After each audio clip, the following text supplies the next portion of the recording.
Tahun 2000 kita senang mesin majalah lari menggunakan mesin makanan minum di mesin manusia hidup tertawa mesin sungguh mengaku penuh tantangan. Udah itu aja ya. Hari ini selamat datang di Ngobrol Ngurusi.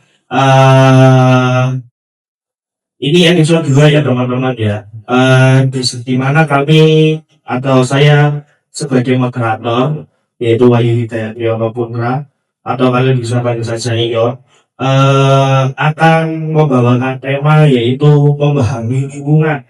Kenapa saya tadi menyanyikan lagu tahun 2000 dari Mas Sudaria karena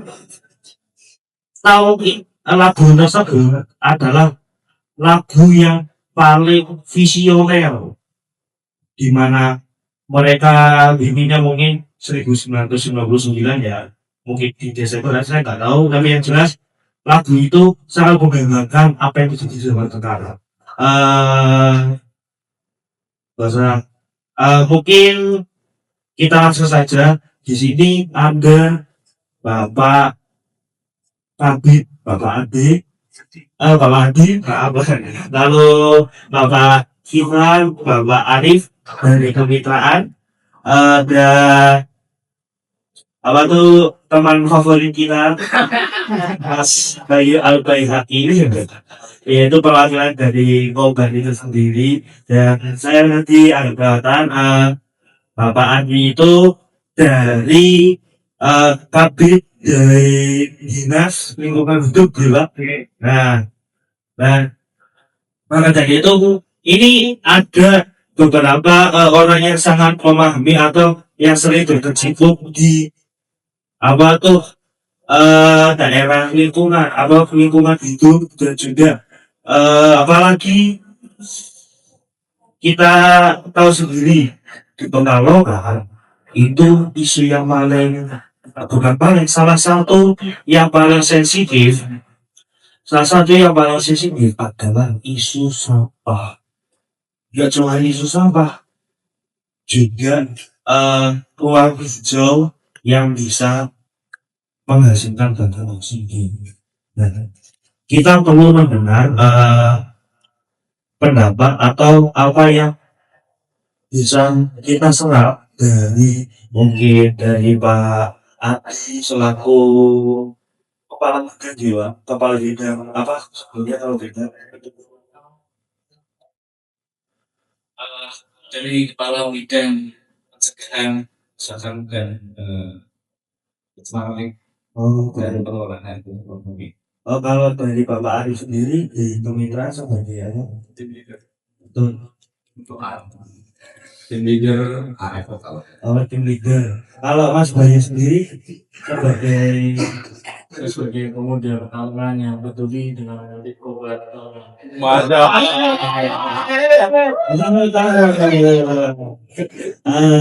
Kita sendiri punya beberapa sudut pandang teman-teman. Ada yang dari NGO atau dari apa tuh teman-teman yang kalau pengen tahu organisasi yang memang berfokus dalam lingkungan, ada dari dinas yang yaitu selaku orang yang mempunyai atau pemangku kebijakan, dan ada dari kalangan muda dan umurnya bervariatif teman-teman.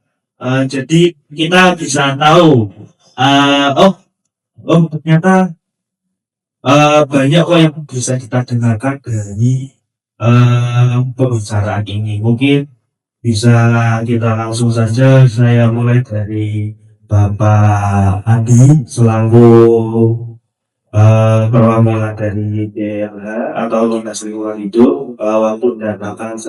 Waktu dan tempat kami silakan. Terima kasih.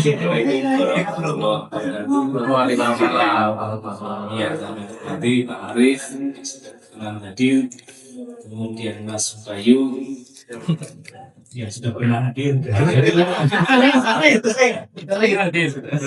Asik awongan. Kalau teman-teman ini kok semua ya? Ada dari Jogja, Pak. Oh iya, oke. Ya, terima kasih juga kepada Nobar yang sudah memfasilitasi acara ini. Mudah-mudahan kedepannya lebih bisa menguatkan semangat dari generasi muda semuanya sebagai pertarungan dan kegiatan-kegiatannya yang semakin apa namanya berwawasan lingkungan dan untuk lingkungan. Oke, baik terkait dengan tema lingkungan ini memang ada dua hal yang krusial sebetulnya. Yang pertama tentunya kita sudah tahu semua sampah ini belum menunjukkan apa namanya solusi yang bisa arti meskipun sudah dilakukan upaya-upaya dari sejak tahun mungkin 2004 semester 2 itu sudah mulai ada titik-titik ini bakal ada bom waktu sampahnya mulai menjadi hal yang harus kita tangani. Nah kemudian benar ketika setelah di awal 2025 akhirnya dari Kementerian untuk menutup TPA itu waktu itu hampir bisa semua masyarakat Kota Pekalongan bikin karena yang semuanya itu dengan sudah terbiasa membuang sampah tahun ini jalan kemudian ada apa namanya yang tukang ambil sampah dengan TPA ditutup akhirnya malah bisa dibilang di jalanan dan di lain sebagainya itu berserakan sampah-sampah di mana-mana. Kemudian di kepemimpinannya Pak Budi, alhamdulillah secara gerak cepat luar biasa sekali baik dari sisi regulasi mungkin pemberdayaan masyarakat kemudian itu dana anggaran dan sebagainya bisa teralokasikan sehingga dengan progres atau dengan waktu yang pendek tapi progres laporan dan lain sebagainya sudah diadakan itu belum bisa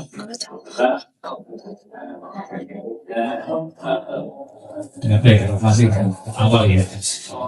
Nah kemudian seiring waktu di sini rapat diadakan kemudian ke delapan KIT sosialisasi dan lain sebagainya sedikit banyak sudah membuahkan hasil dari kurang lebih kalau sebelumnya itu mungkin 160-180 ton per hari itu kurang lebih bisa turun jadi 170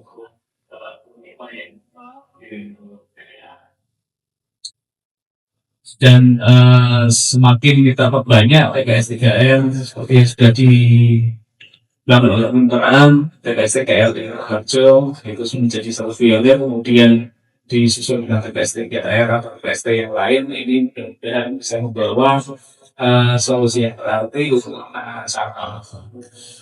Kemudian untuk penyelesaian berikutnya memang ini muncul beberapa wacana atau beberapa solusi yang masih menjadi apa namanya pertahanan tapi juga terkait dengan pembangkit listrik tenaga sampah. Pembangkit listrik tenaga sampah ini yang kalau tidak salah dari Cina atau dari Korea ini. Ya ini mudah-mudahan bisa menyelesaikan sampah tapi tidak mengurangi hak lingkungan yang lain dan seperti itu. Itu yang terkait sampah sehingga banyaknya seperti itu. Kemudian yang terkait limbah sebetulnya itu sama-sama krusialnya. Artinya tinggal sudah loncengnya kapan ini? Khawatir juga. Limbah ini sebetulnya dari yang dihasilkan dengan yang sarpras kita punya itu paling sarpras IPAL kita kemudian dari IPAL yang dipunya oleh perusahaan menengah dan besar itu paling bisa mengolah sekitar kalau tidak keliru 12%-nya atau 19%-nya. Jadi kalau dalam satu tahun itu sekitar 1.200.000 meter kubik. Nah itu bisa terolah hanya sekitar 300 sekian. Gitu. Dan itu kalau untuk mencukupi tersebut tentunya harus dibangun safas-safas pipa ataupun yang lain. Nah, itu tidak kalah mahalnya dengan sampah. Di tahun 2024 itu sudah pernah disusun ide untuk perbaikan pipa Jidon, jadi mau direkonstruksi yang tidak sistem yang lebih kompleks itu untuk menghasilkan 250 meter kubik per hari, anggarannya sampai 4,2 miliar, 250 meter kubik per hari. Bila tidak dikalikan saja, berarti ya harus diolah berapa meter kubik. Pulau 1.200 dibagi 250, nah tentunya itu satu itu secara wakian. Ya, banyak lah. Secara rupiah misalnya segitu, tapi secara lahan yang harus disediakan untuk dalam IPAS juga sangat luas. Apalagi kita pakai kita kan kok yang di maksudnya di Tebel ada, di Baran ada, di Depok ada, di Pasar Sari ada. Ya misalnya kalau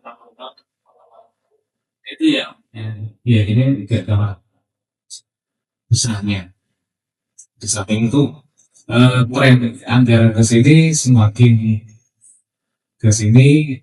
dikurangi karena kebetulan dari APBN juga dikurangi porsi di lautnya, jadi mau tidak mau harus ada mengatakan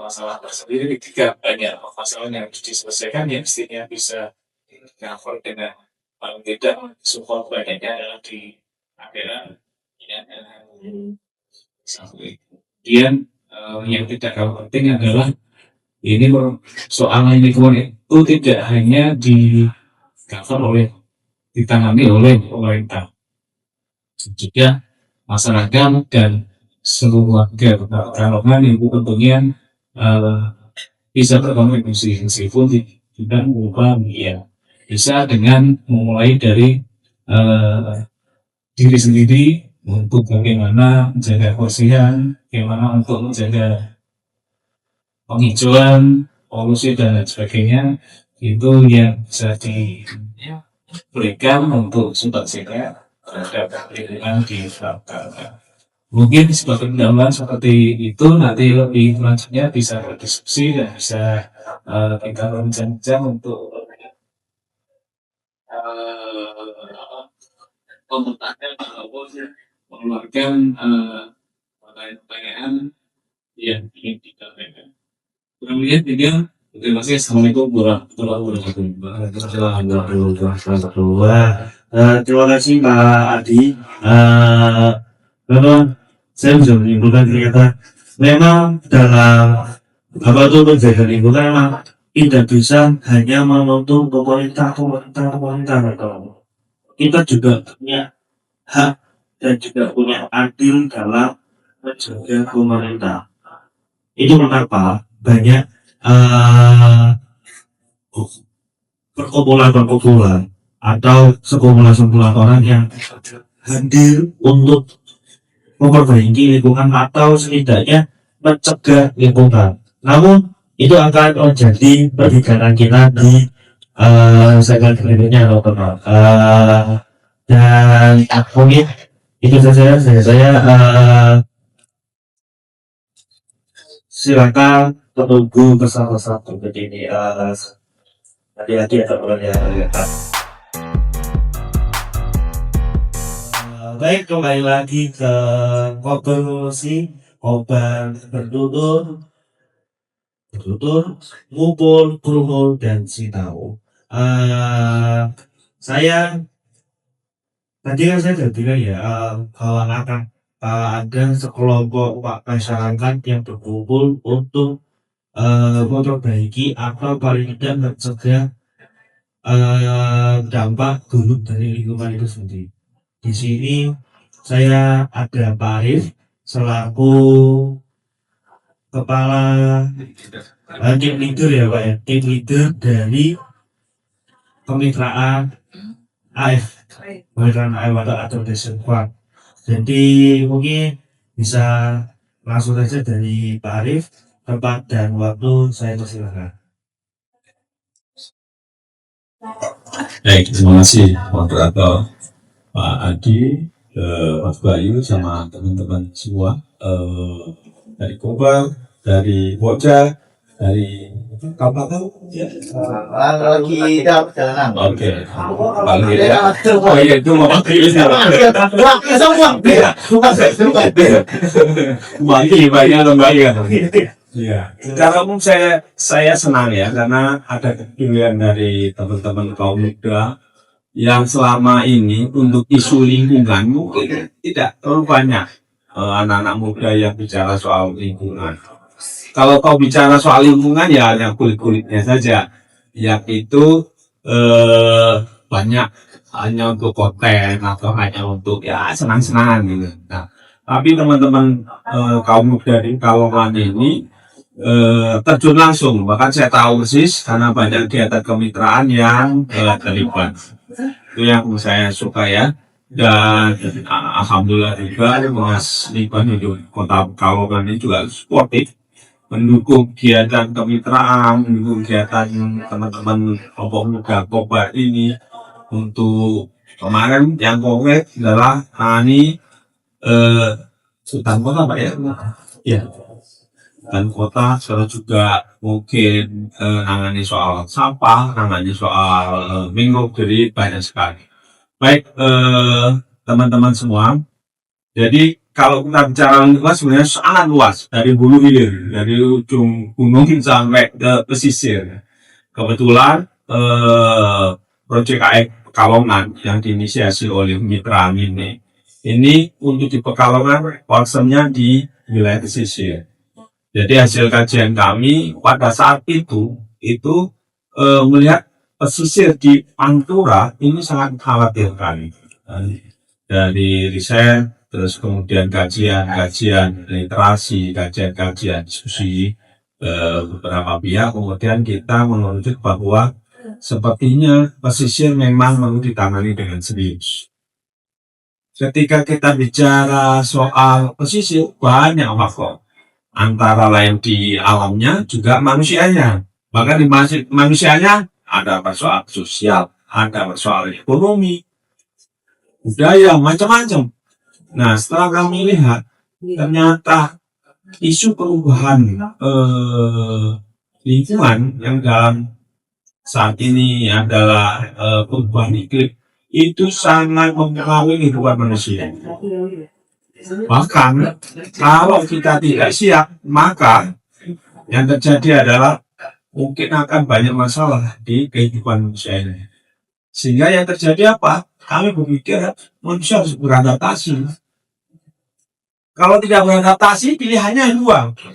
Menyesuaikan adaptasi itu atau kita keluar. Nah, kalau keluar, ya kita bisa jadi urbanisasi ya, malah dari penduduk Pekalongan usia produktif bilang habis karena nggak bisa ngapa-ngapain karena dia nggak mau beradaptasi, tidak mau kompromi dengan kondisi lingkungan di Kota Pekalongan, terutama wilayah utara. Kalau tidak bisa kalau misalkan dia keluar tidak bisa kemudian masuk ke dunia formal informal di kota baru atau daerah baru, itu apa yang terjadi? Kriminalisasi, persoalan sosial.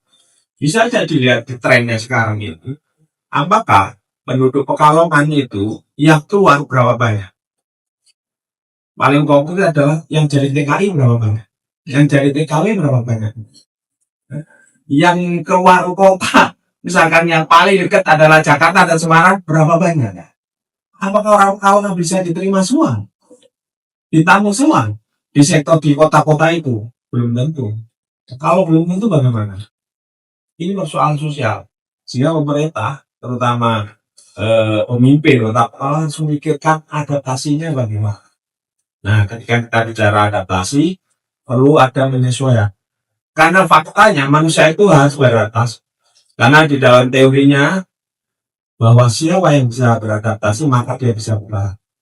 Yang tidak beradaptasi entah itu punah, habis, macam-macam itu kan. Nah, saya kira ini juga bisa menjadi kajian filosofinya ya. Kemarin kita sudah diskusi filosofi ini, Mas Bayu tak bisa mengelaborasi persoalan budaya filosofinya itu seperti apa, itu harus dipikirkan. Tapi saya akan bicara kaitannya dengan komitmen kita, hubungan kita di Kota Pekalongan. Saat itu kami melihat bahwa ada persoalan rob, ada persoalan peningkatan air laut, ada persoalan penurunan permukaan tanah di Kota Pekalongan, ada persoalan pencemaran, ada persoalan yang orang yang sudah mata pencahariannya hilang dan sebagainya. Nah, pada saat itu yang kita pikirkan, wah, kalau gitu program lindungi dulu. Bagaimana cara program lindungi? Kalau gitu apa yang bisa melindungi? Oh, bakunya dulu diperbaiki. Nah, saat itu kalau teman-teman yang ikut sejak tahun 2021, program kita adalah nanam bako. Cuma kita lupa bahwa bako ini tidak tahan dengan gempuran, gelombang. Jadi tanah ribuan pohon, ribuan bibit habis. Waduh, kalau gitu harus dihambat di tengah-tengah ini. Jadi muncullah ide pembuatan breakwater. Hanya buat breakwater. Nah, terbukti sekarang setelah ada breakwater, meskipun belum selesai, sekarang baru 98% ya, karena kemarin banyak gelombang tinggi, banyak gempuran dari ombak di wilayah Pekalongan ini, sehingga penyelesaiannya telat. Tapi kami akan terus menyelesaikan itu karena manfaatnya sudah ada. Dari kemarin foto dari atas lewat drone, kami melihat sudah mulai agak warna coklat di dalam areal breakwater di belakang. Artinya apa? Artinya itu potensi daratan timbul itu akan terjadi. Dan ternyata benar kan yang di ujung kemarin kita tanam mangrove ini, itu makin luas daratannya. Artinya apa? Artinya ada manfaat dari breakwater ini. Selain menahan gelombang, juga memunculkan daratan baru yang nantinya itu bisa dimanfaatkan. Dari kemarin waktu kita ada acara workshop restorasi pasca breakwater, restorasi mangrove pasca breakwater, itu banyak masukan dari pihak dinas lingkungan hidup, pihak dinas dinas JDK ya, cabang dinas kehutanan, itu banyak manfaatnya, memang luar biasa. Tapi harus hati-hati, tetap kita harus mempertimbangkan aspek-aspek yang lain yang kemudian malah tidak membuat masalah di lokasi lain, masalah di kemudian hari. Sehingga kembali ke cerita tadi, setelah breakwater ada, itu harus diperbaiki. Muncullah daratan, kita tanam mangrove sebanyak-banyaknya. Dari perkembangan itu, karena program kita ada 3, yaitu 3S, itu melindungi, mempertahankan, dan melestarikan. Melindungi tadi pakai buah breakwater, kemudian nanam mangrove. Nah, itu melindungi. Mempertahankan bagaimana? Mempertahankan, kita harus berpikir bahwa yang diurus ini adalah orang-orang. Tapi orang-orang ini harus ada aturan main yang mengurusnya, sehingga kebijakan dan penguatan kelembagaan harus dibuat. Kebijakannya bagaimana kemudian pemerintah daerah atau pemerintah kota Pekalongan harus berpikir membuat perencanaan yang adaptif. Contoh, nggak bisa lagi pemerintah kota Pekalongan membangun jalan seperti dulu. Karena apa? Karena potensi banjirnya cukup tinggi, gitu kan? Dan pemerintah juga tidak bisa, misalkan punya program MCK seperti dulu, nggak bisa juga. Harus desain yang disesuaikan, beradaptasi. Ya.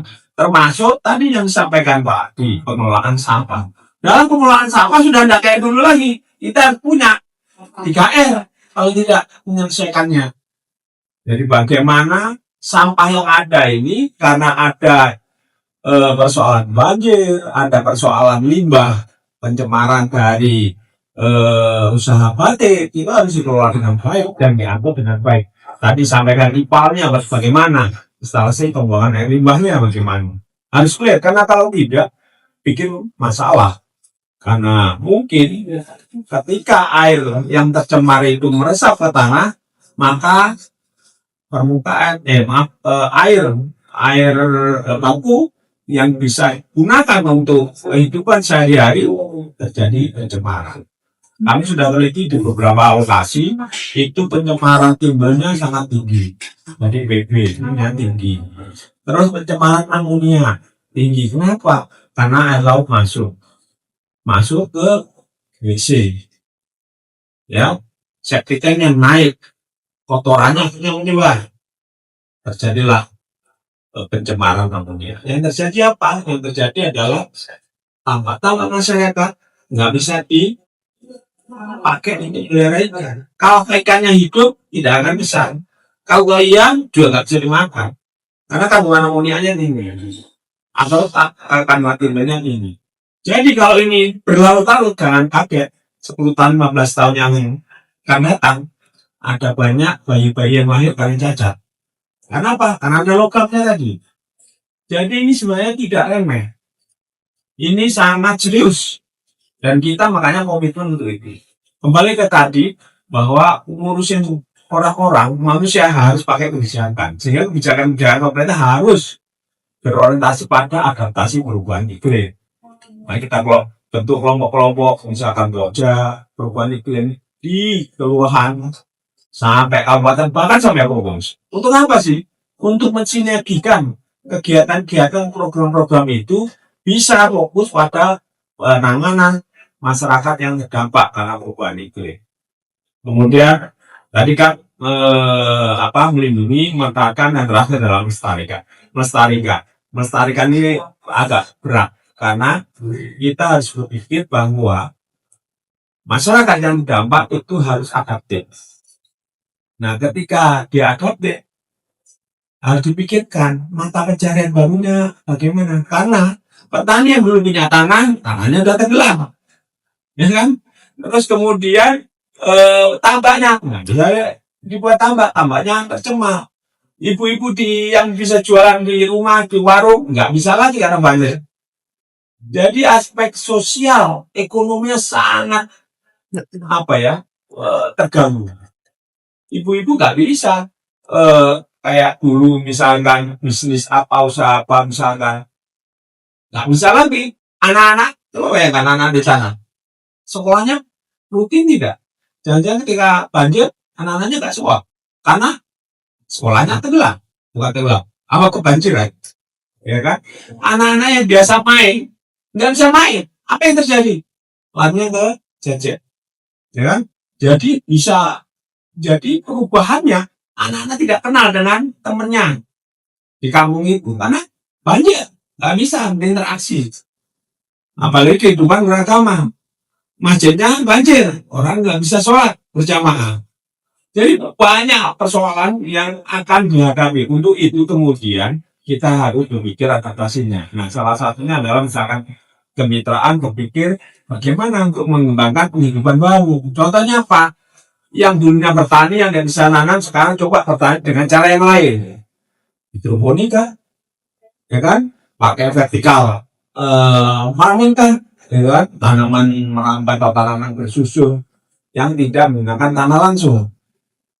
Atau juga kita kembangkan, memanfaatkan areal mangrove yang masih ada untuk silvofishing, memelihara ikan yang bisa hidup dengan baik karena ada mangrove yang masih ada, sehingga pencemaran tadi bisa tereliminir karena ada mangrove-nya.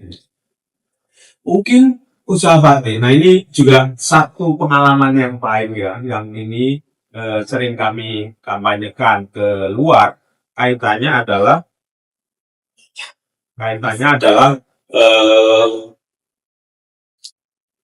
bagaimana usaha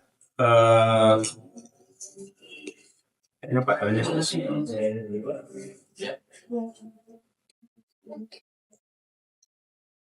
Kita kan melihat bahwa Pekalongan itu kota maritim, ya.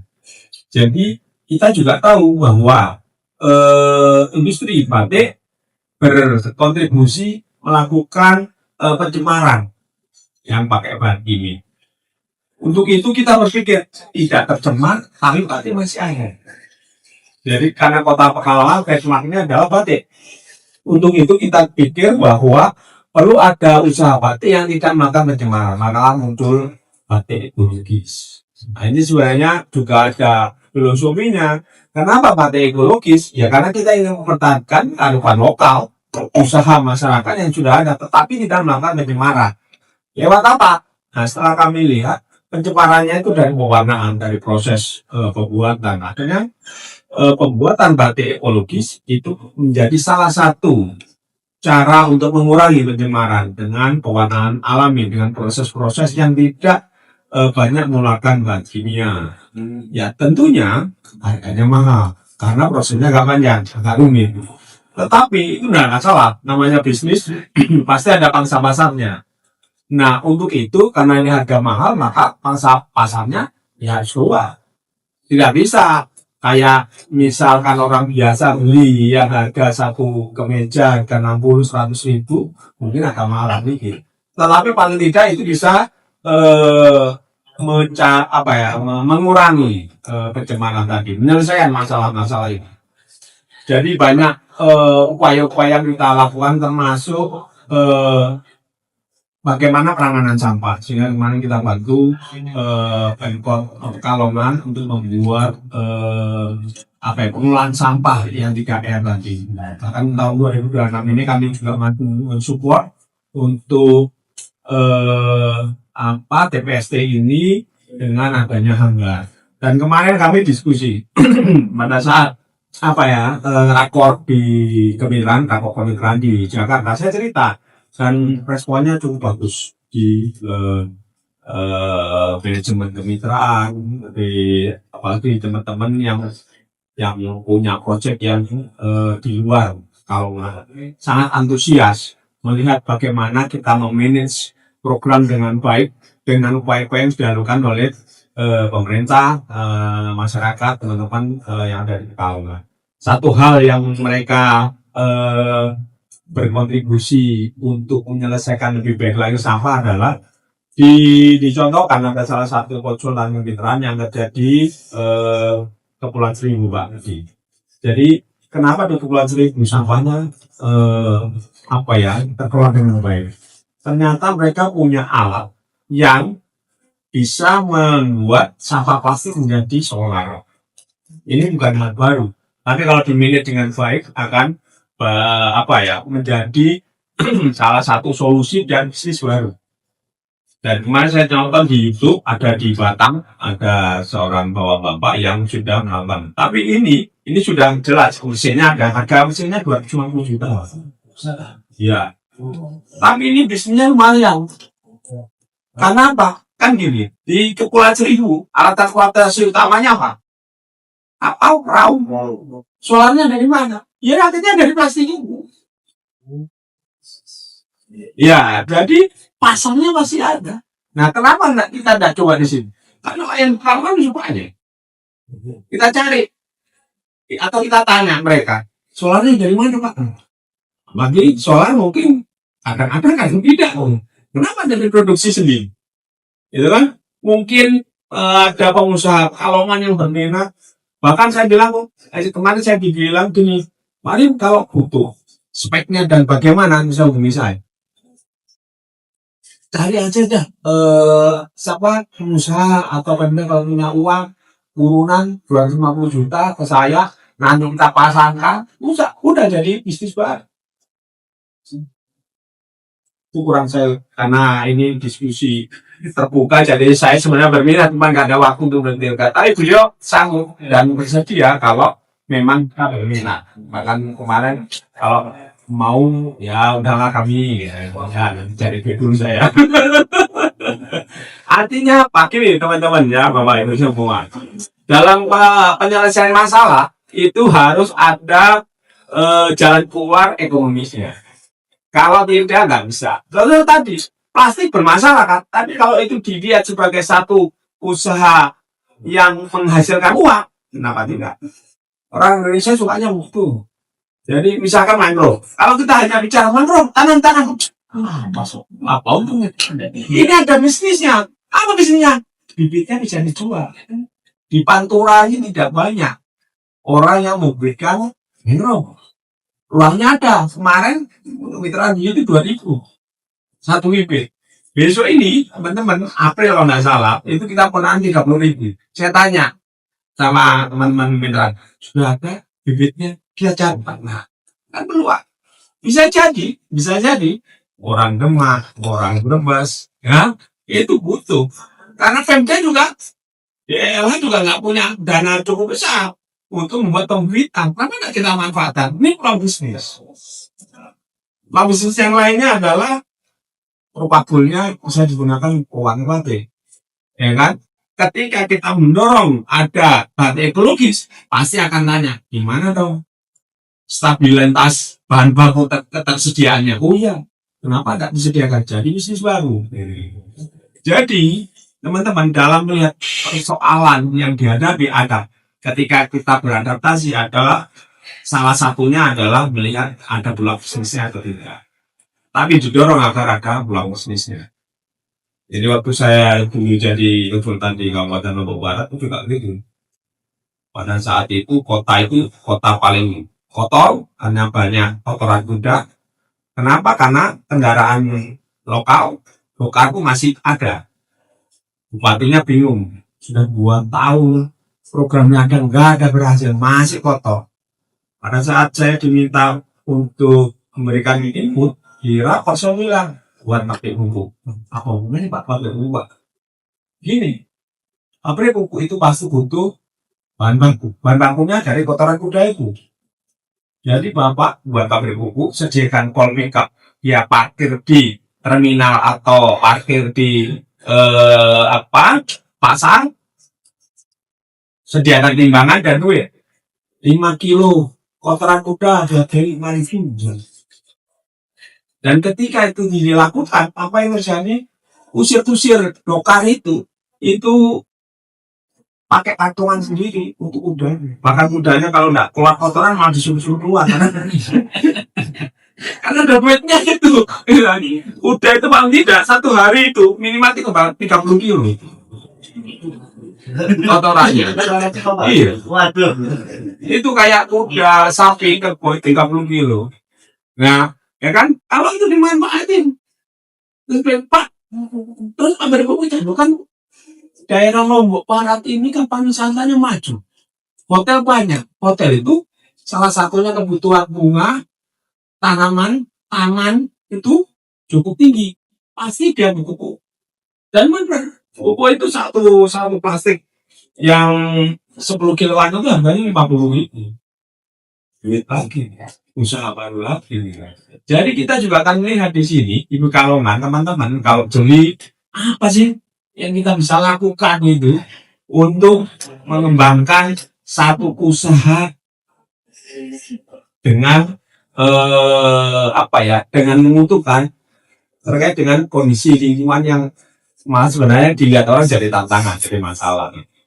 Jadi intinya semakin kita kompromi dengan lingkungan yang ada, semakin kita bisa beradaptasi, maka kita bisa bertahan. Jadi kita nggak usah melawan ya, atau meninggalkan solusi juga ya kan. Jadi wah banyak ini manfaatkan banjir ini jadi sesuatu yang luar biasa atau wisata banjir. Jadi banyak hal yang mungkin kita bisa lakukan ya. Kalau kita punya waktu banyak, kita diskusi seperti ini saya senang karena akan memunculkan ide-ide baru, ide-ide yang kemudian kadang tidak tidak kita sangka, oh ya ini kita bisa menyelesaikan masalah kita ya. Ke depan kita memang benar-benar beradaptasi. Kita dikasih pikiran, dikasih otak ini untuk memikirkan cara bertahan. Dulu orang ketika awal-awal kehidupan itu pasti mau aja, pasti telanjang. Nah, cuman karena saat itu, wah, udara dingin, bagaimana aku melindungi? Setelah baju, entah itu dari kulit, entah dari apa, gitu kan? Perkembangan selanjutnya, wah, kita ini kalau jalan kaki terus capek. Kemudian gue pikir, kalau gitu kita ciptakan satu alat yang bisa memudahkan kita berjalan, muncullah gerobak, muncullah sepeda, terus begitu. Nah, jadi kemampuan beradaptasi manusia ini luar biasa. Kalau tidak punah dari dulu manusia ini. Contoh dinosaurus. Ya kan? Karena dia tidak bisa beradaptasi, karena badannya terlalu besar, makanannya kurang ya. Kau lah ya. Punah lah kau kan. Apa? Yang paling kuat kan kecoa aja. Kecoa dari zaman tidak enak itu. Sehingga jangan kaget kalau binatang-binatang atau makhluk-makhluk dulu ada sekarang tidak ada ya susah. Termasuk harimau sih. Ya. Harimau Sumatera misalkan. Karena habitatnya sudah nggak ada, habis. Dia tidak bisa beradaptasi. Selesai lah. Nah termasuk ini ya, jangan sampai orang Pekalongan bagian utara ini habis orangnya. Entah kemana, karena tidak bisa bertahan, tidak menyesuaikan, tapi menghindari. Saya kira itu beberapa hal yang bisa saya sampaikan. Senang nanti kalau ada diskusi lebih lanjut dan muncul ide-ide baru yang ini bisa elaborasi lagi menjadi satu aktivitas konkret, satu bisnis baru misalkan bisa malah menguntungkan kita semua. Saya kira itu dari saya. Terima kasih. Baik, terima kasih Pak Arif. Itu tapi saya udah nggak gitu ya. Wah, baju. Oh, ternyata maksudnya gitu. Langsung. Ternyata hijau-hijau itu tidak harus yang berbau pupuk dan lain-lain, tapi juga hijau-hijau yang bisa membuat kita lanjutkan hidup. Ya tentunya harta, nilai uang dan lain-lain. Dan soal hijau-hijau. Soal hijau. Oh benar. Kadang juga sering sekali membuat itu Pak, sirup dari mangrove. Nah, itu juga termasuk dari salah satu cara toga beradaptasi yang tadi disampaikan Pak Arif. Ini namanya ya, ya. Ini namanya sirup mangrove teman-teman. Ini tuh yang membuat adalah dari pemuda atau masyarakat Bagayu. Nah, kami sering bekerja sama dan kami juga kita sering diajari cara membuat sirup mangrove ini. Rasanya enak kok, enak banget, sumpah. Itu kalau minum ini itu rasa pegel-pegel lah ya. Misalnya apa? Itu pusing, diabetes, terus sakit jantung itu.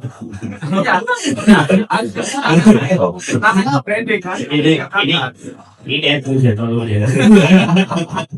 Jadi itu bagaikan apa tuh jamu tuh ini super duper bermanfaat, apalagi untuk lingkungan, karena mangrove itu bagi kami adalah benteng dari ombak-ombak yang ada di laut. Soalnya kalau nggak bentengnya biasanya langsung sampai ke rumah saya. Baru kemarin nih Pak, rumah saya kebanjiran karena episode sebelumnya saya bilang rumah saya tidak kebanjiran. Beberapa hari kemudian rumah saya kemasukan air. Ya Allah, emang saya juga boleh arukan dong. Memang. Tapi apapun itu, sih. Ini kan kita sudah mendengar dari kelompok masyarakat atau sekumpulan orang-orang masyarakat Indonesia yang ingin membantu tanggung jawab dari pemerintah. Namun ada satu lagi yang aspek yang paling penting dalam sebuah penanganan atau aksi atau gerakan, yaitu dari generasi muda. Kalau teman-teman desa bila kaum muda telah belajar di sekolah dan menganggap dirinya terlalu tinggi dan pintar untuk melebur dengan masyarakat yang bekerja dengan cabul dan hanya memiliki cita-cita yang sederhana, maka lebih baik pendidikan itu tidak diterapkan sama sekali. Namun, apapun itu kita jangan kemana-mana dulu ya, karena akan ada pesan-pesan berikut ini. Baik, nah, terima kasih. Kembali lagi di Ngobrol Ngurusin Ngobrol bertutur kumpul bro dan sinau. Oke, kali ini saya ini bawa gelasnya agak unik ya. Yang jelas saya minum sirup mango. Ini sangat aman banget. Ini coba saya minum ya. Semalam saya mungkin bagi tidur ini langsung seger nih saya. Seger saya. Ini kalian tahu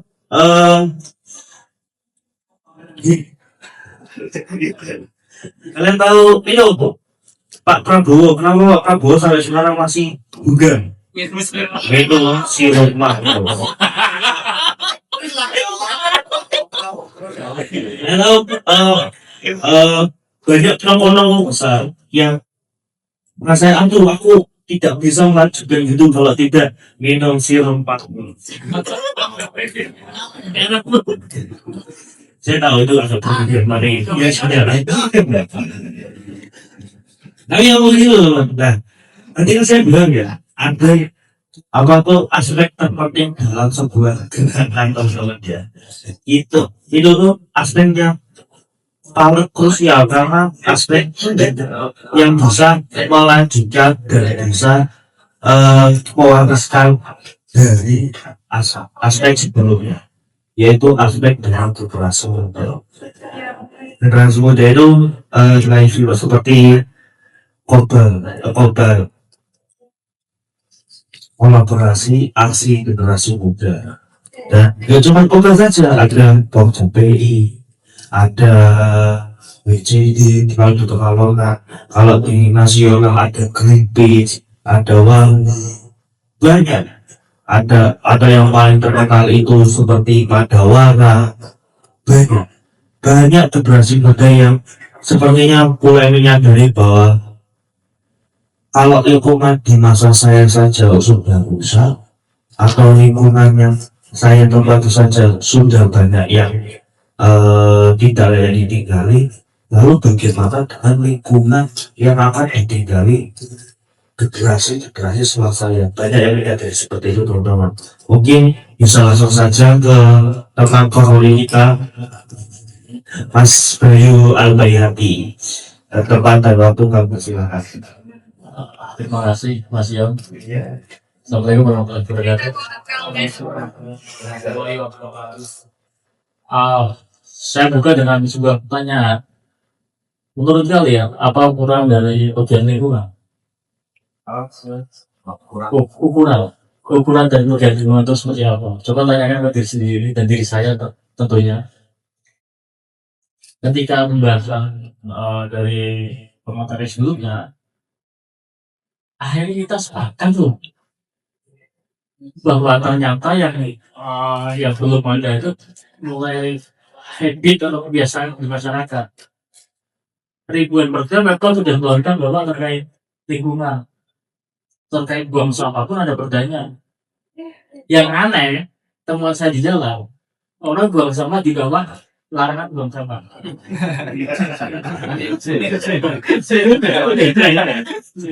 Itu ada loh, tapi saya nggak bisa berdepan ada. Yang saya tanyakan lagi, emang ada ya orang ditangkap orang buang sampah sembarangan? Sanksi sosial itu terjadi ketika obrolan saya dengan Pak juga ada dia bersama tim malam hari bersama aparat keliling patroli Bapak untuk penangkap orang-orang yang buang sampah sembarangan secara begitu. Terus saya tanya, endingnya apa Pak? Kami tangkap. Terus ya di data doang situ saya lepaskan gitu. Komen mereka agak buang sampah gitu. Kemudian di beberapa titik atau tempat memasang CCTV sengaja. akhirnya di capture itu ya orang yang buang sampah, beberapa mungkin ada rasa perasaan malu dan eh, nggak mau mulai lagi, tapi beberapa belum. Saya membayangkan kalau membuang sampah pada tempatnya ini sebagai sebuah gerakan masif dan baik personal individu maupun kelompok, pekalongan ini baik-baik saja. Cuma kendala kita sampai ini kan ada pergeseran dari tradisional ke artifisial. Dulu itu katanya sampah itu bungkusnya daun, pakainya besek, pakainya ya yang ngalah-ngalah. Namun karena bergesernya zaman modern, berubahlah ke plastik untuk praktis. Praktis itu maksudnya plastik itu dulunya bukan masalah loh, dia dulu solusi loh. Iya, dan untuk bungkus dia itu solusi sebenarnya. Namun ketika banyak orang dan penggunaan yang masif yang tidak terkontrol ini kok plastik ini dianggap anak tiling gitu. Plastik sebenarnya ada istilah lagi plastik berbayar untuk ada lagi plastik sekali pakai ya kan. Ini juga pergeseran-pergeseran dari tradisional ke artifisial. Kemudian ketika membahas tentang kepemudaan, salah satu gerakan yang bisa dilakukan kita bukan menerima keadaan, tapi memperbaiki keadaan. Ada beberapa langkah kecil yang sebenarnya bisa kita lakukan sebagai contoh. Ini tanyakan pada diri sendiri juga, saya juga tanya diri sendiri. Terakhir kapan sih kalian ikut kerja bakti kampung?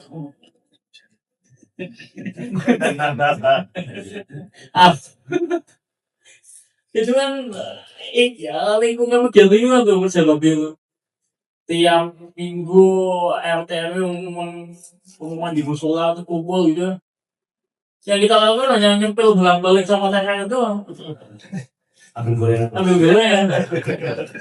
Yang bagus sedikit lah. Terus ada jajan maaf bro. Jadi budaya-budaya seskamung ini sebenarnya yang agak bergeser.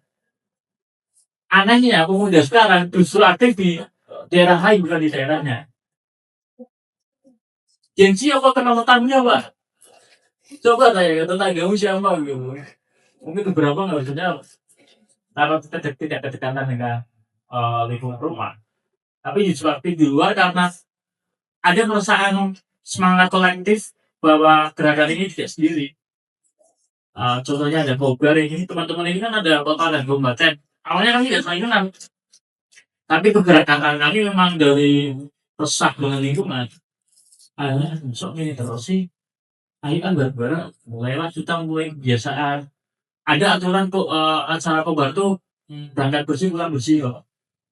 Komen kalau tinggal siapa nggak kita temenin. Itu komen itu udah mutlak itu sandi sosial itu. Kalau sama sekarang kita unfollow itu orang. Wis rasa konten ini nomor HP ini hapus, WA-nya di blog gitu. Sebagai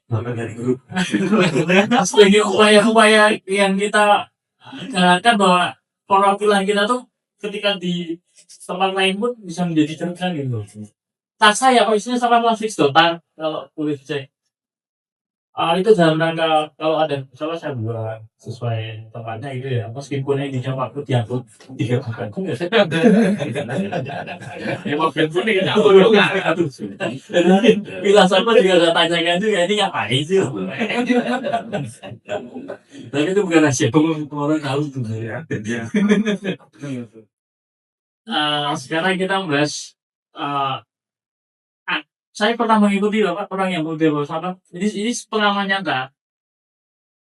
Dia itu memang tempatnya itu nggak mungkin nggak diangkut ya. Akhirnya baru di pinggir jalan. Ber gitu loh. Belakangnya anaknya. Mesti kan otomatis kan dia. Iya. Akhirnya lingkungan ini adalah juga ada peran parenting, soal asuh orang tua juga. Lah, jadi hubungan anak terus tiru kayak itu akhirnya kan akar mata nanti yang tidak putus tuh. Nah sedangkan kuber nih wis mulai sakit kan ini solusi kono-kono ya terus jono ya tapi akhirnya berjejer lagi tempat lain yang kotor kayak kita bersih pantai atau bersih hutan itu sebenarnya itu bukan PR kita, PR pengunjung kenapa mereka meninggalkan sampah. Kalau dialihkan itu pegiat lingkungan tuh yang bersih-bersih atau tinggal dia masih bayar udah bayar kebersihan itu empati kita di mana itu? Banyak seperti itu ya. Itu bukan ngomongin siapa siapa, namun kenyataannya seperti itu. Kemudian contoh kasus lagi, balas sampah gitu. Pernah nggak bayangkan kalau ternyata bagian itu akibat ulah kita gitu. Kita nggak tahu kalau jangan-jangan makan cair itu karena sampah plastik yang kita buang, petik nilai-nilai gitu. Itu kan tersumbat sebenarnya. Itu nama badan kan air mantap gitu. Coba, jika mau uji coba sebapak iklan gitu ya, coba konsep rumah dikasih plastik deh, diguyur plastik gitu ya, itu tersumbat gitu. Mungkin nggak mau karena harus panggil servis ya. Itu simulasi aja. Pekalongan, saya nggak tahu teman-teman yang bisa menjawab ancaman itu dari depan mata teman-teman. Apakah kita ngomongnya nggak enak, tapi saya berani ngomong dan apakah kita ini persiapan simulasi untuk tenggelam atau tidak? Terima kasih. Mungkin itu yang bisa saya sampaikan ya dari ketiga pembicaraan kita. Sumpah banyak sudut pandang yang bisa kita terima dan banyak renungan atau banyak pertanyaan perlu kita jawab. Tidak harus sekarang, mungkin nanti atau mungkin setelah kita tenggelam. Kayak sepertinya pas tenggelam sepertinya saya jago sama sembarangan, tapi ais kan sudah berkontrol. Jadi apapun itu mungkin selain ini adalah sesi tanya jawab ya Pak ya. Mungkin dari teman-teman Polres PI atau teman-teman Bongkar yang ingin bertanya,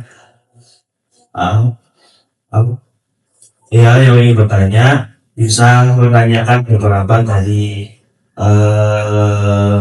teman-teman atau pembicara kita. Namun sebelum bertanya, kita rehat dulu sejenak.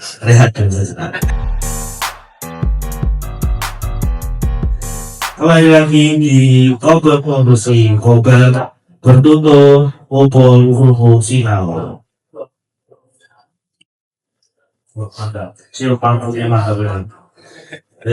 Siapapun yang tidak minum sirup mangrove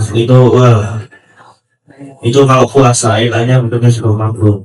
Kalau sirup yang apa tuh kayak apa namanya film-film itu iklannya di water naga, tapi naga kok minum sirup, nanti kalau naga diabetes gimana?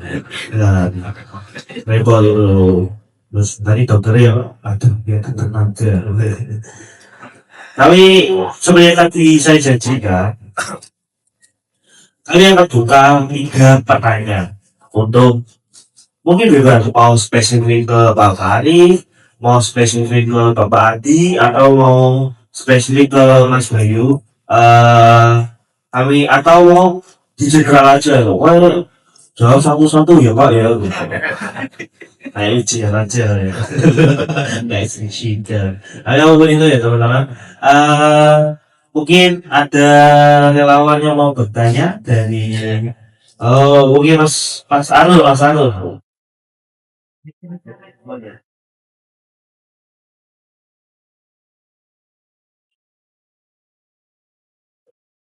Baik, welcome. Saya Nurul dari warga sipil. Izin bertanya Bapak Arif, Bapak Adi. Dalam lingkungan ini kan banyak kompleks ya. Nggak cuma dari pemerintah, kemudian ada pihak masyarakat dan dalam problem lingkungan ini saling sinergi lah. Kalau kemitraan sendiri kan berbelah di internal pemerintahan dan juga melakukan di gerakan akar rumput seperti menaungi beberapa teman-teman JPI, kemudian beberapa komunitas yang lainnya didirikan oleh kemitraan sendiri. Nah, kepada Bapak Arif nih, dari saya ingin bertanya, dalam pembangun penyelesaian masalah lingkungan itu ketika di akar rumput itu masalah dan tantangan terbesarnya itu apa Pak?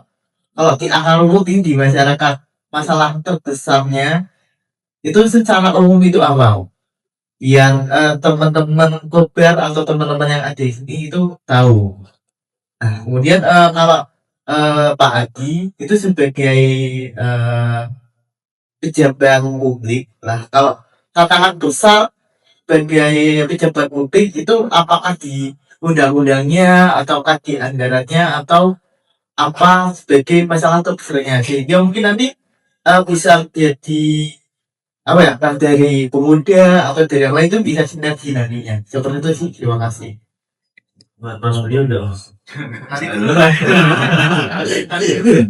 Ini mau Mas dijawab atau mau nabung pertanyaan dulu Pak? Nabung dulu baik. Ada yang mau bertanya lagi teman-teman?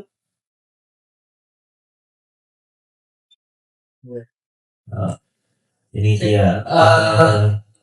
Kalau izin bertanya, kalau dari saya mungkin singkat saja ya di pertanyaannya, mungkin dari pandangan pembicara yang luar biasa ini, tiga pembicara yang luar biasa ini, tanggapannya mengenai yang tadi disinggung Pak Adi mengenai RTH dan lain-lain. Ketika kota Pekalongan itu sendiri RTH semakin menurun dan kehilangan apa ya pohon-pohon yang harusnya bisa membuat Pekalongan itu semakin sejuk, karena yang kita rasakan saat ini semakin panas seperti itu. Nah, upaya apa atau apa ya hal apa yang bisa kita lakukan seperti itu?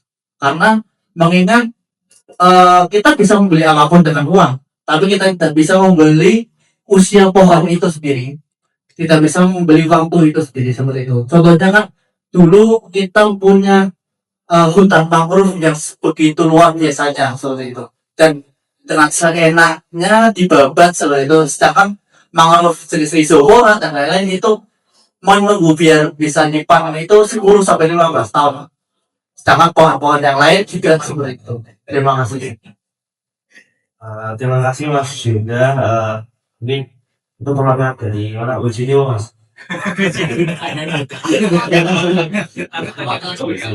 BCD nomor tahu apa Google apa staff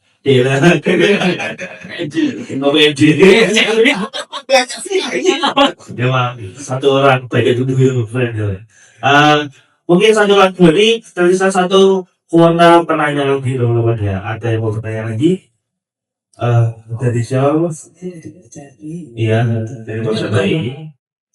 Saya mau tanya sama Pak Adi, itu kalau dengan terkait dengan sampah atau tanaman mangrove itu bisa dianggap untuk kemitraan kan, soalnya kan ya para pemuda ini koper ini biar semangat gitu loh Pak Adi dengan berkolaborasi dengan kemitraan.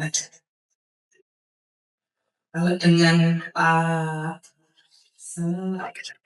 Arif ya, dengan Pak Arif itu semangatnya untuk pemuda ini kan biar tambah semangat gitu loh Pak. Itu cara mengkolaborasikan dengan pemuda-pemuda ini kan harus penuh dengan kolaborasi ya Pak ya. Jadi untuk cara menambah semangatnya itu gimana Pak? Terus Saya mau main sama Mas Bayu. Ini kan semua Mas Bayu. Mungkin itu dulu teman-teman ya. Ada mau tanya lebih lanjut bisa tanyanya ke Bapak Adi, Pak Adi, atau Mas Bayu yang langsung aja. Ya kan terbatas ya. Baik mungkin bisa dijawab dari Bapak Arif dulu. Silakan Pak. Terima kasih ya. Ada beberapa penanya dari Mas Badul, Mas juga sama Ibu dari Bonsai PI. Ini jawaban saya bisa menyambung semuanya ya. Jadi kalau kita bertanya apa sih persoalan yang paling mendasar terutama di masyarakat dengan hal itu semua, pertama adalah kesadaran. Jadi butuh perubahan perilaku.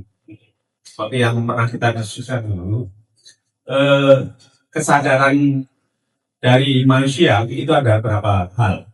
Yang pertama itu karena ada ancaman.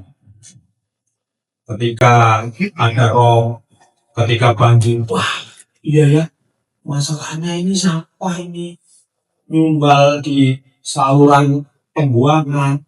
Wah ini karena tidak ada mangrove yang memadai.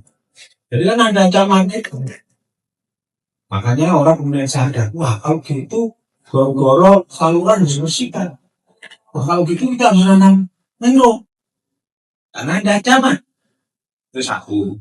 Yang kedua, itu karena kebijakan. Jadi pemerintah dalam menangani banjir rob dan sebagainya, kelurahan yang ada di pinggir pantai harus menanam mangrove. Wah, kalau tidak dana kelurahan dikurangi. Nah itu contohnya dia takut kan? Waduh ada kebijakan kayak gini, harus dijalankan dong kalau kelurahan. Dan karena kelurahan kalau di perkotaan bagian dari staf PNS lah ya, dari pemerintah kota, jadi mau nggak mau harus dijalankan. Nah, yang ketiga ini kesadaran kritis, jadi sadar kan oh iya ya, semakin banyak perubahan yang terjadi di kampung kita ini karena apa? Oh karena banjir, oh karena ada ini, oh karena ada panas global. Dia baca, dia diskusi, pembicaraan di warung kopi, terus kalau mahasiswa itu mendengarkan seminar atau terlibat di workshop, akhirnya tahu, sehingga ada kesadaran dari dalam dirinya bahwa kita harus berubah, kita harus melakukan sesuatu. Sehingga tadi kalau pertanyaannya adalah persoalan mendasar, ya itu tadi kesadaran. Harus ada perubahan perilaku. Nah, cara untuk perubahan perilaku kalau di masyarakat ada beberapa hal. Kalau bisa mulai dari anak-anak, sehingga SD itu harus ada kurikulum terkait dengan pertama perlindungan lingkungan atau adaptasi perubahan iklim harus ada. Karena kalau tidak anak-anak ya tidak tahu apa-apa. Pasti kenapa banjir ya sudah takdir gitu. Air itu ya kesalahannya alamnya tidak tenang. Akhirnya nyalakan orang. Seperti tadi yang disampaikan oleh Mas Bang, orang tua itu juga berikan pendidikan yang seperti itu. Ya tadi, jangan buang sampah di depan anaknya kan meniru. Jadi kalau kita bicara bagaimana ada perubahan mulai dari diri sendiri dan sejak dini itu harus ditanamkan soal itu. Karena kalau tidak, ya kan nggak akan berhasil. Kan yang dilakukan kita semua saat ini lebih pada kuratif, belum preventif. Jadi alangkah baiknya kalau nanti di dalam pendidikan sekolah formal atau informal juga termasuk kalau kita sering mendengarkan ceramah agama, dai-dainya kita training tentang lingkungan, sehingga cari materi-materi dakwahnya ya mendukung untuk perlindungan lingkungan, gitu kan. Contoh misalkan buang sampah itu tidak baik dalam Al-Quran apa misalkan kalau di agama Islam, termasuk di agama yang lain. Jadi dari aspek pendidikan formal, informal, agama dan sebagainya harus mulai dari sini, termasuk perubahan agar terjadi perubahan perilaku. Karena perubahan perilaku itu tidak gampang. Kalau makin pengen cepat ya tadi itu kebijakan dengan denda sehingga orang buat sampah jadi bayar atau kerja sosial ikut obat 1 tahun masuk ke pantai jadi nanti yang bertugas itu jangan Haji capean tadi tapi buat PP policy itu rahasia orang-orang tapi alangkah baiknya kalau kesadaran itu kesadaran kritis dan dimulai dari diri sendiri karena kalau tidak dari sini ya susah. Saya di kemitraan di kantor sudah mulai memilah sampah plastik, sampah organik. Tapi sampah tukang sampahnya kita harus semua di gerobaknya jadi sampah. Jadi, tapi ya itu faktanya. Sehingga tadi orang petugas sampah itu harus di-training juga. harus ada. Dan harus dimodali. Bak sampahnya, gerobaknya udah dipilah sama organik dan anorganik atau sampah yang. Maka waktu saya di Hongkong itu sampahnya selain sampah organik atau ada sampah elektronik. Karena di Hongkong umur elektroniknya tidak bisa lama. Makanya saya pernah menemukan tong di tempat sampah. Iya pasti hidup Pak. Jadi saya jalan-jalan ini kan. Saya jalan-jalan, saya lihat sampahnya di sini ada sampah gambar elektronik kan urutan bom. Saya nggak tahu kan. Saya lihat belum ada laptop. Saya tengok nggak tahu kan saya ambil. Masih ada. Di apartemen saya buka. Aduh, takut semua ini. Bagaimana cara? Oh, ini pasti formatnya, susunannya pasti sama dengan laptop yang tak tahu. Jadi di mana sih startnya, di mana itu sih untuk kliknya. Itu saya lihat gambarnya itu aja. Nah, settingan bahasanya waktu hatiku aku ubah semua. Saya pulang Indonesia. Itulah orang Indonesia selalu memanfaatkan barang yang sudah terbuat. Tapi itulah sudah negara yang sudah maju sekali. Jadi barang-barang seperti itu. Nah, kembali ke tadi, perilaku itu tidak bisa sebentar terus termasuk anak-anak muda. Tadi pertanyaan, gimana sih anak muda supaya semangat? Kasih kegiatan. Ya seperti ini salah satunya. Jadi kalau bisa seminggu sekali ada kegiatan, bawa ajak anak muda. Jadi kayak multi level party gitu kan. Satu orang harus punya dan lain 10 orang. 10 orang punya 10 orang gitu kan. Jadi harus memang tidak mudah yang saya lakukan gitu kan. Pikir aja gimana ngelola organisasinya dan itu amunisi dari mana ya kalian harus mencari duit dan Tuhan gitu kan. Kayak kemarin kita diskusi kan bikin proposal, bikin event atau punya mesin sendiri yang bisa dikelola oleh teman-teman Kobar. Nah saya ceritanya kemarin kami waktu itu saya dengan geng saya dulu masih muda ceritanya itu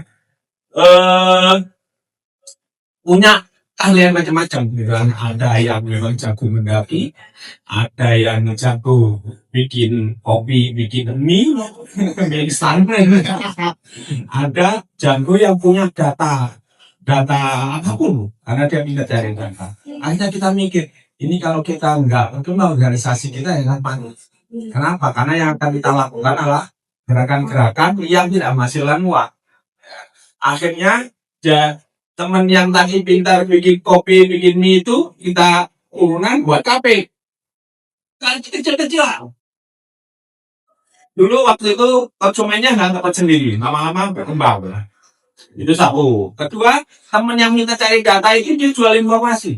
Jadi informasi soal rumah jual, kos-kosan, terus mobil dijual, itu seperti itu. Jadi belum ada namanya OLX atau apa, saya tidak bikin. Jadi banyak akhirnya biasa mahasiswa baru datang dari daerah mana cari Mas mau kos-kosan kami terus di mana tempatnya nggak kasih tahu informasi. Nah pasti ada jasanya kan kita antar atau ada informasi yang seperti itu.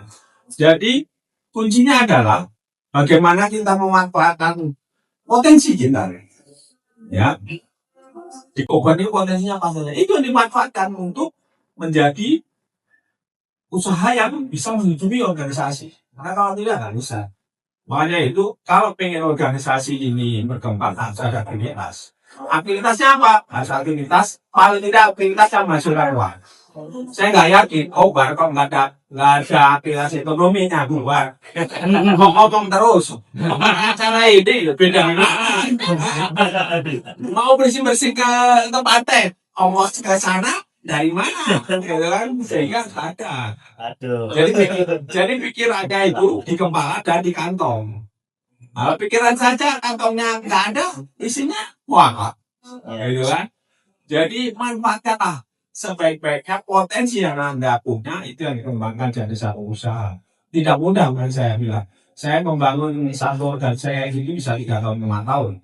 Tapi memang waktu itu tidak besar, tapi terakhir menjadi besar. Nah, ketika saya sudah bekerja, saya berkontribusi ke penerusnya. Nanti penerusnya ada mandiri berkontribusi dan seterusnya, sehingga kamu setiap tahun itu ada ketemu udah berapa generasi gitu kan, wah macam-macam ceritanya, macam-macam juga gitu kan.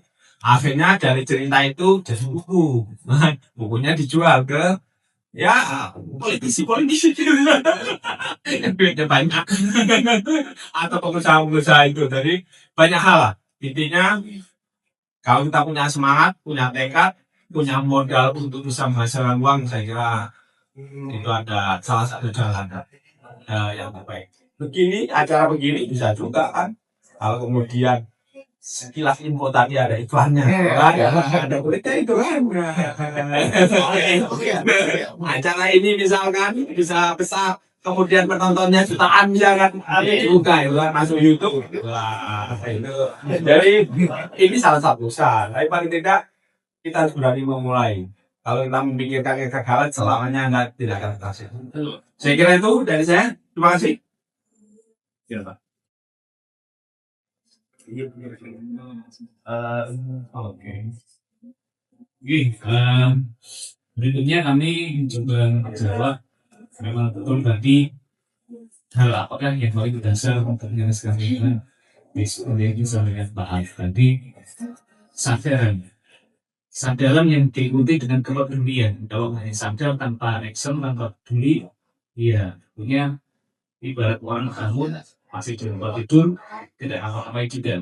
Jadi harus kita tidak lanjuti dengan kepedulian, dan kepedulian itu harus bisa menularkan kepada pengembangan kepedulian lain ke masyarakat atau ke sesama. Itu penting sekali. Dua hal lagi yang penting adalah sapras.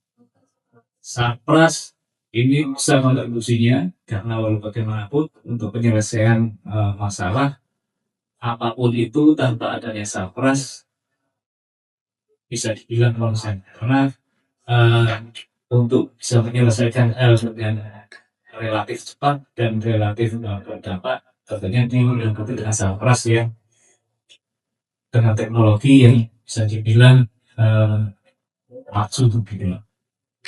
Jadi kepedulian, sadaran, kemudian sapras, dan satunya lagi adalah tadi seperti yang disampaikan oleh Mas Bayu, regulasi itu tidak hanya regulasi, namun regulasi yang harus ditegakkan betul-betul agar apa yang sudah disediakan saprasnya, kemudian yang kita temukan kesadarannya,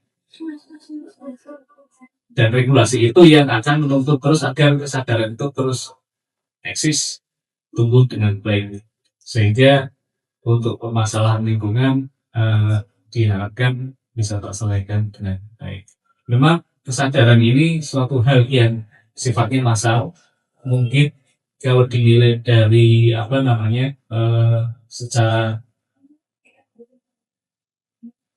secara rupiah mungkin tidak ada, tapi dampaknya itu yang paling besar. Karena itu yang akan membawa atau ya bisa juga ya kan yang menimbulkan hal positif dan negatif. Nah, itu yang sangat penting karena tanpa kesadaran dan tanpa kepedulian selaku aktor satu wilayah, warga dan masyarakat adalah aktor wilayah, tentunya tidak mungkin lah permasalahan lingkungan dan permasalahan apapun bisa terselesaikan. Bagaimana bisa diselesaikan kalau aktornya sendiri menambah atau tidak berusaha ke arah yang lebih baik. Itu ada 3 hal dan itu harus berjalan dengan komitmen dan konsisten. Jangan sampai sudah berkomitmen kemudian tidak konsisten juga. Jadi samakan semakin kesini semakin pudar woyo lagi. Nah itu yang harus dijaga. Komitmennya itu harus terus dipegang dan dipegang teguh sampai benar-benar semuanya menjadi penyelesaian masalah di lingkungan seperti itu. Kemudian untuk yang tadi Mas Yoga, untuk yang bermasalah penghijauan RTH ini memang kita miris sekali sebetulnya dari yang harus kita sediakan. Kewajibannya itu untuk RTH pabrik itu 20%, dan untuk yang refund itu 10%. Kalaupun seluruh pegawai ini bisa ditangani, mungkin belum bisa menyentuh sampai 20%. Karena kita tahu sendiri bahwa wilayah kita tidak banyak seperti kabupaten. Kalau kabupaten cenderung aman karena masih banyak wilayah dan banyak dan sebagainya. Sementara yang di Lampung semuanya terbatas, ada lahan pun isinya air semua, ya kan.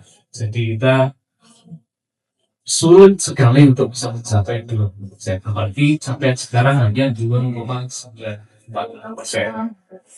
Untuk menambah seluasan 1 hektar saja itu sulitnya sekali ini, namun satu tadi wilayah, kemudian juga secara bibit dan lain sebagainya memang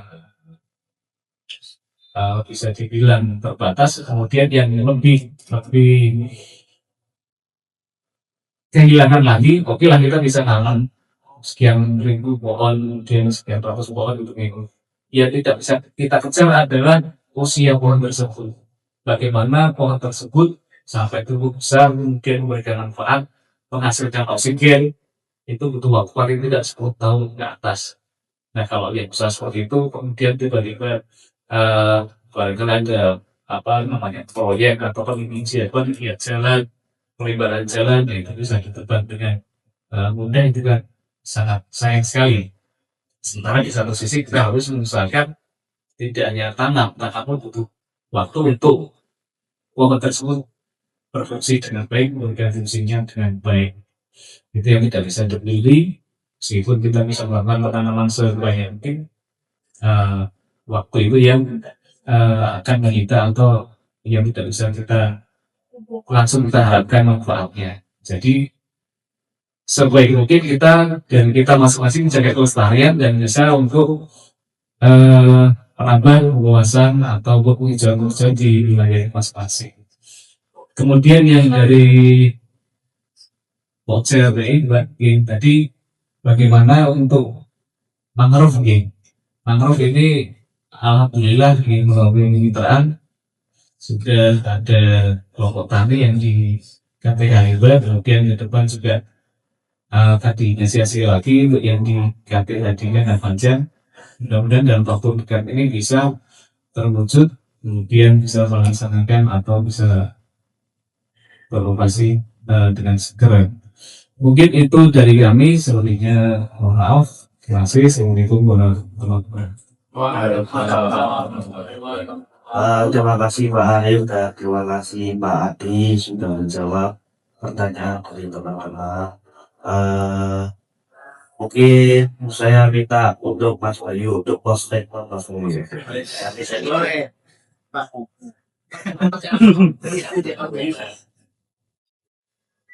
Kalau closing statement kayaknya nggak berat, namun saya titip pesan aja terusnya apa yang disampaikan guru-guru saya.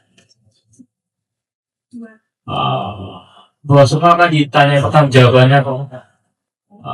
Jadinya kamu ngapain gitu. Saya nggak tahu apakah saya buat sama ke depannya saya ikut kobar, saya jadi petugas tiaga, saya jadi tim lingkungan, itu bisa jadi syafaat, semoga saja bisa. Kemudian kalau saya dari besok yang dari terus selesai ya itu Mbak, coba nih jadilah lokal hero meskipun tanpa apresiasi dan dokumentasi postingan pribadi gitu ya, namun itu kebaikan kalian bisa apa, saya kira seperti itu sih. Dan melanjutkan guru saya tadi, saya pernah bilang bahwa kamu tuh harus pintar, kamu tuh harus sugih karena umat sudah menunggu. Terima kasih. Terima kasih Mas Bayu. Sangat luar biasa dan luar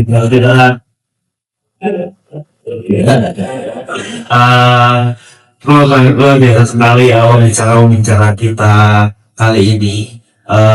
Kemarin kita sudah membahas tentang episode sebelumnya itu kita sudah membahas tentang ngomongin lingkungan, siapapun bisa ngomongin, siapapun berani ngomongin. Tapi apapun itu, yang kita omongin harus kita pahami, karena itu kenapa kebijakan ini yang paling nggak kasih paham ke kita bahwa lingkungan itu nggak cuma buang sampah sembarangan, nggak cuma ruang hijau yang terbuka, atau bahkan aksi-aksi kebersihan lainnya. Lingkungan itu adalah diri kita. Kita adalah salah satu faktor dari lingkungan tersebut. Mungkin karena waktu sudah berlalu dan setiap pertemuan selalu ada perpisahan, di episode 2 ini saya akan akhiri. Kobar urusi, apapun diurusi. Kobar bertutur, mukul, kerupuk, dan sinau. Baik, selamat tinggal terus, sampai jumpa di episode selanjutnya. Terima kasih. Wassalamualaikum warahmatullahi wabarakatuh.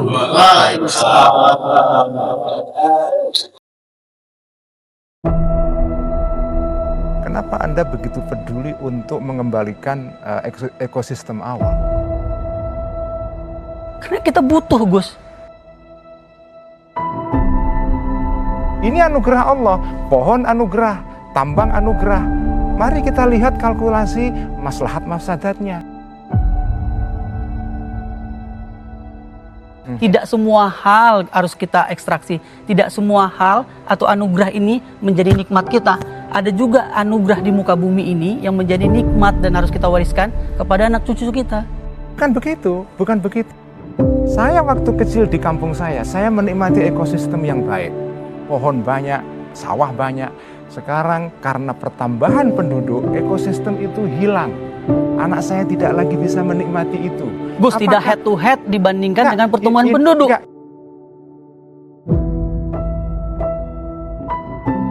Ini yang saya sebut dengan Wahabisme itu.